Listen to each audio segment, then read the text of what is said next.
Hello বন্ধুরা, কেমন আছো সবাই? আশা করি সবাই ভালোই আছো। আজ বৃহস্পতিবার, সকাল এখন 9:45। টান হয়ে গেছে, পুজো টুজোও হয়ে গেছে। তো তোমাদেরকে আমার রুমটা দেখিয়েছি মেদিনীপুরে। এখন বসিয়েছি রান্না। আজকে মা নেই, বাড়ি গেছে, তাই আমি আর আমার কর্তা, বাচ্চা, তিনজনের খাওয়া হবে। কর্তাকে বাজার পাঠিয়েছিলাম, মাছ নিয়ে এসছে, টাকার মাছ আর চিংড়ি মাছ, দুটোই বিরক্তিকর ছাড়ানো।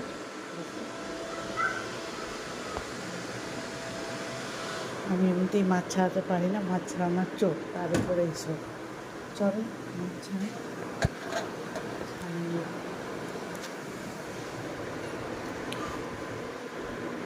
ওয়েদারটা দেখছো, মেঘলা মেঘলা করছে, দেখা যাক।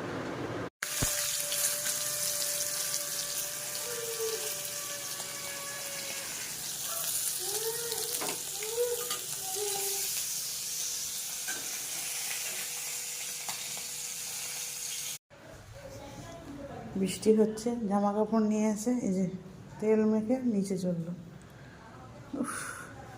নিচে ঘুরঘুর করতে যাবে, স্নান ফান কিছু করা নেই।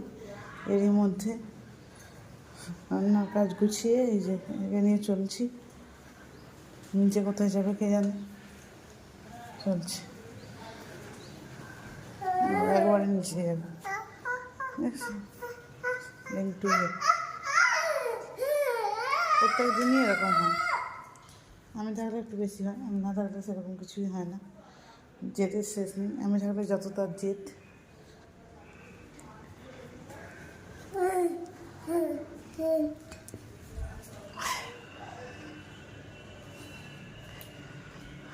ঘরের কাজকর্ম, চাকরি করো আর ঘরেই থাকো, করতে ঠিক হবে। চাকরি করে এসে কাজকর্ম করাটা একটু টাফ হয়ে যায়। বাইরের কাজ করে আবার ঘরের কাজ এসে করা খুবই কষ্টের, কিন্তু কিছু করার নেই। তবে একটা জিনিস ঠিক, দুজনের সংসারে এক তরকারি ভাত হলেও কোনো অসুবিধা নেই, কিন্তু জয়েন্ট ফ্যামিলিতে সেটা হয় না। সেটা হচ্ছে তোমার 2-3 রকমের তরকারি করতে হয়, নাহলে হবে না, সমস্যা হয়ে যাবে। তারপর বাচ্চা থাকলে তো তার আলাদা রান্না হয়। অনেক কষ্টে পুরো চিংড়ি মাছ বাছাও হয়ে গেছে, সঙ্গে রান্নাও হয়ে গেছে, দেখতে পাচ্ছ। দুজনেই খাবো। এখন বাচ্চার রান্নাটা একটু পরেই করবো, এই যে সিদ্ধ হয়ে আছে। চলো, তোমাদেরও নিশ্চয়ই রান্না হয়ে গেছে। তো যদি খেতে চাও আমার ঘরে সবাইকে নিমন্ত্রণ। ভালোই থেকো, সুস্থ থাকো। আজকের মতো ভিডিওটা এখানে শেষ করছি।